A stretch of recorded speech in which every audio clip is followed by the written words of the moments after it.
ताकत के नशे में चूर अमेरिका का ईरान पर आज क़यामत खेज बमबारी का फैसला। तारीख के सबसे बड़े जंगी बेड़े रवाना। 1300 से ज़ायद मासूम शहरियों की शहादत के बावजूद अमरीकी वज़ीर दिफा पैट हेग्सेथ ने आज शदीद तरीन तबाही फैलाने का तकबुराना ऐलान कर दिया। कहा, दुश्मन की मुकम्मल तबाही तक हमले जारी रहेंगे। ये बुश, ओबामा और बाइडन का नहीं, डोनाल्ड ट्रंप का दौर है। अक़वाम मुत्तहिदा और आलमी बरादरी के फौरी जंगबंदी मुतालबात को नज़रअंदाज कर दिया गया।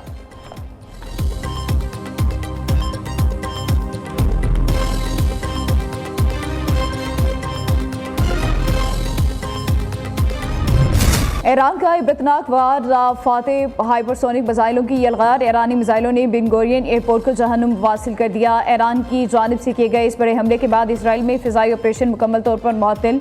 इसराइल का फ़िज़ाई राबता मुनक़ता, दिफ़ाई निज़ाम नाकारा। ईरान की ऑपरेशन वादा सादी के तहत हमलों की 37वीं लहर में अमरीका और इसराइल के फ़ौजी अड्डों, अस्करी मराकज़, तल अबीब और बैत शम्स पर भी ताज़ा हमले।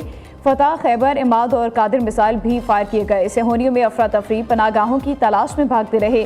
उधर साबिक अमरीकी इंटेलिजेंस ऑफिसर स्कॉट रिटर ने इंकशाफ किया कि ईरान ने इसराइली वज़ीर आज़म नेतन्याहू के घर को निशाना बनाया। हमले में नेतन्याहू का भाई बिन ग्वेर मारा गया। दुबई में ईरान का रिहायशी इमारत पर मिसाइल हमला, खातून जाम बहक, 8 अफराद जख्मी हो गए। बहरीन में भी ईरानी मिसाइलों ने अहदाफ को निशाना बनाया। कुवैत को 6, सऊदी अरब का 2 ड्रोन्स मार गिराने का दावा।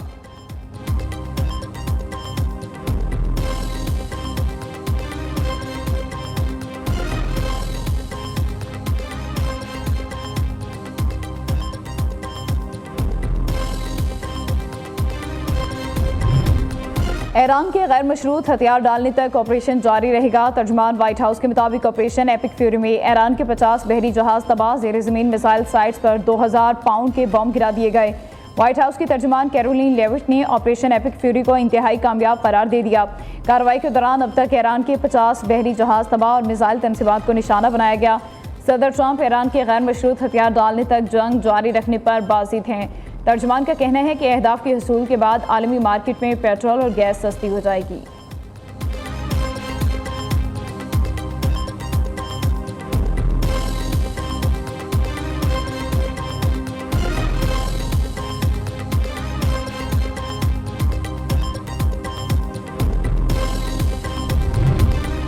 ट्रंप का एक और यूटर्न, मुज़ाकरात की ख्वाहिश और हमले का मलबा साथियों पर डाल दिया। ट्रंप ने कहा, ईरान से बातचीत मुमकिन है लेकिन सिर्फ अमरीकी शराइत पर। ट्रंप ने ईरान पर हमले का जिम्मेदार अपने दामाद जैरेड कुशनर और वज़ीर दिफा समेत दीगर करीबी साथियों को करार दे दिया।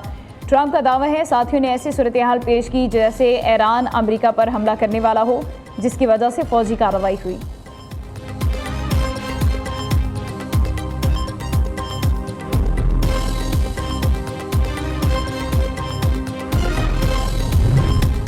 जब तक जारियत रहेगी मिसाइल बरसते रहेंगे। वज़ीर ख़ारिजा अब्बास अराग़ची का दबंग ऐलान। कहा, अमरीका से मुज़ाकरात अब एजेंडे में शामिल नहीं। अब्बास अराग़ची ने वाज़ेह किया कि ईरान ख़ित्ते में अमरीकी अड्डों को निशाना बनाकर अपने दिफा का जायज़ हक इस्तेमाल कर रहा है। अगर अमरीका ने हमला किया तो पड़ोसी ममालिक में मौजूद उसकी तमाम तनसीबात और असासे तबाह कर दिए जाएंगे। अमरीकी कमांड की जानिब से हैमर सिस्टम की तस्वीर पर तंज करते हुए कहा, इस सिस्टम की निशानदही का शुक्रिया। अब उनकी तबाही पर कोई गिला शिकवा ना करें। ईरान गैर कानूनी जारहियत के खिलाफ अपनी सरजमीन और वसाइल के तहफ़्फ़ुज़ के लिए आखिरी हद तक जाएगा।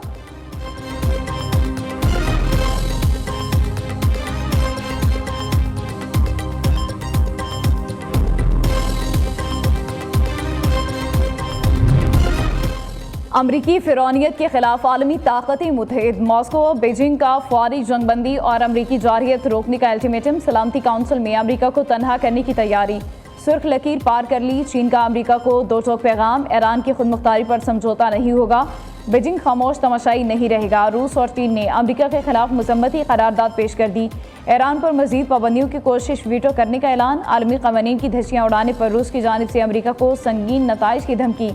तेहरान की मुकम्मल सिफारती और अस्करी हिमायत का इयादा। रूसी वज़ीर ख़ारिजा सरगेई लारोफ ने मास्को में हंगामी प्रेस कॉन्फ्रेंस करते हुए कहा कि अमरीका ने बैनुल अक़वामी क़वानीन का जनाजा निकाल दिया और ईरान पर हमले रियासती दहशतगर्दी की बदतरीन मिसाल हैं।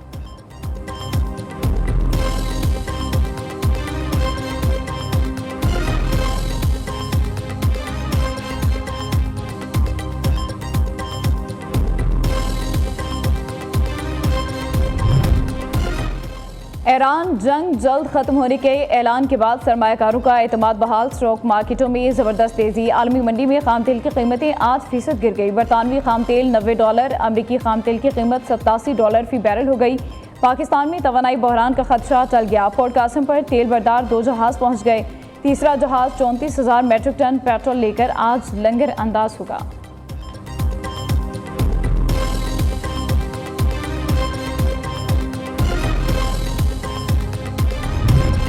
अमरीकी ताकत का जनाजा निकल गया। ईरानी कौम ने वाशिंगटन की वहशियाना जारहियत को शिकस्त दे दी। ईरानी मुसल्लह अफवाज के तर्जुमान जनरल अबू अल फजल शिकारजी ने कहा कि दुनिया को मालूम हो गया है मुजरिम अमरीका की मगरबी एशिया में मौजूदगी ही तमाम गैर कानूनी सूरत हाल का वाहिद सबब है।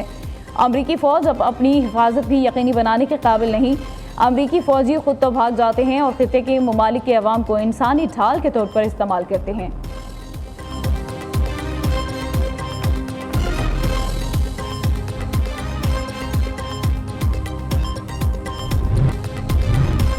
सदर वज़ीर आज़म का ईरानी सुप्रीम लीडर मुश्तबा खामनेई के लिए नेक तमन्नाओं का इजहार। सदर मुमलिकत आसिफ अली ज़रदारी ने कहा खित्ता इस वक्त शदीद कशीदगी और तनाज़ात का सामना कर रहा है। जल्द खित्ते के अवाम के लिए हालात बेहतर होंगे। वज़ीर आज़म शहबाज शरीफ का सुप्रीम लीडर मुश्तबा खामनेई को ख़त। कहा मुश्किल वक्त में ईरानी क़यादत और अवाम के साथ खड़े हैं। सुप्रीम लीडर की अहम जिम्मेदारी संभालने पर मुश्तबा खामनेई को मुबारकबाद दी। आयतुल्लाह खामनेई की शहादत पर ताज़ियत का इजहार किया। वज़ीर आज़म का ईरान के साथ मिलकर काम जारी रखने के आज़म का यादा।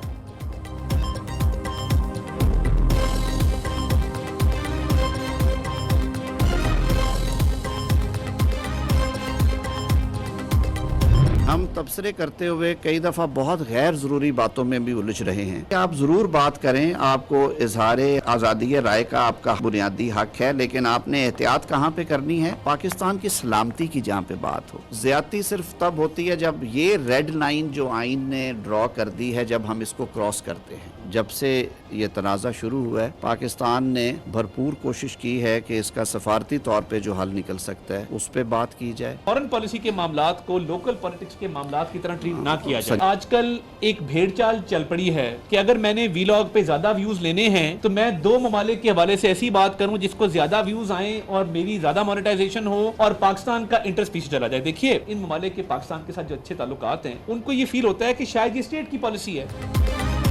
पाकिस्तान की खारजा पॉलिसी से मुतालिक बहस से इज्तनाब किया जाए। रेड लाइन क्रॉस होगी तो कानून हरकत में आएगा। आज़ादी इजहार राय में आइन पाकिस्तान को मलहूज़े खातिर रखना चाहिए। किसी भी शख्स की बात का आइन और सिफारती ताल्लुकात पर असर पड़ सकता है। ईरान पर बिला जवाज़ हमलों की सबसे पहले पाकिस्तान ने मजम्मत की। पाकिस्तान ने ईरान तनाज़े के हल के लिए सिफारती कोशिशें की हैं। वज़ीर क़ानून आज़म नज़ीर तारड़ की प्रेस कॉन्फ्रेंस। वज़ीर इत्तलात अताउल्लाह तारड़ ने कहा कि खित्ते में कुशीदा सूरत हाल हमारे लिए भी चैलेंज है। खारजा पॉलिसी को मुकामी सियासत की नज़र ना करें। ज़्यादा व्यूज़ लेने के चक्कर में भेड़चाल चली जा रही है। मुस्लिम ममालिक समझते हैं शायद ये रियासत की पॉलिसी है।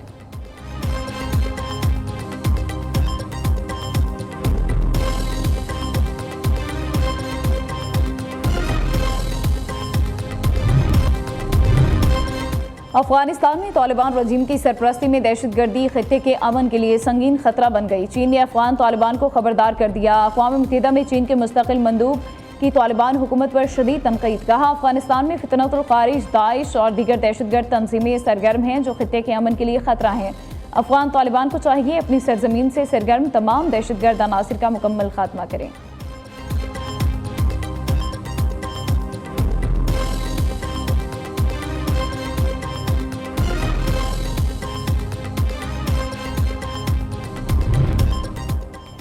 हज़रत अली इब्ने अबी तालिब के यौम शहादत। रावलपिंडी में रिवायती मातमी जुलूस। आज़ा खाना मुबारक बानो मोहिनपुरा से बरामद। सिक्योरिटी के सख्त इंतजाम, पुलिस की भारी नफरी तैनात। लाहौर में कमिश्नर मरियम खान और CCPO का मरकजी जुलूस के रूट का विजिट। इंतजाम का जायज़ा लिया। इंतजामिया का अकबरी मंडी ता मुबारक हवेली और बीबी पाक दामन का भी दौरा। मुंतज़मीन से मुलाकात की। वज़ीर दाखिला मोहसिन नकवी से अहले तशरीह के जयद उलमा इकराम की मुलाकात। यौम अली के तमाम जुलूसों को नमाज मगरिब तक ख़त्म करने पर इत्तफ़ाक़।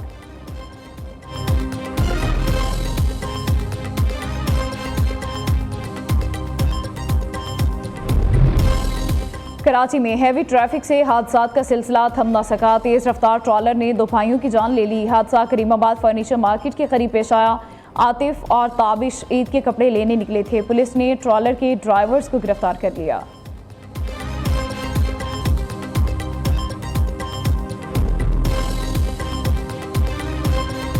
ईद करीब आते ही बाजारों और शॉपिंग मॉल्स में गहमा गहमी बढ़ गई। कपड़ों, जूतों, चूड़ियों और मैचिंग ज्वेलरी की खरीदारी अरूज पर। वालिदैन बच्चों के नए कपड़ों की खरीदारी के लिए मसरूफ।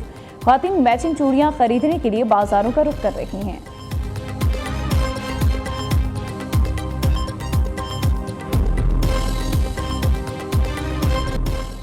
और कौन बनेगा किरात का सुल्तान? मुनफरिद और ईमान अफरोज प्रोग्राम का चौथा क्वार्टर फाइनल। पेशावर के कारी अहमद आकाशा 25.5 नंबर्स लेकर सेमीफाइनल में पहुंच गए।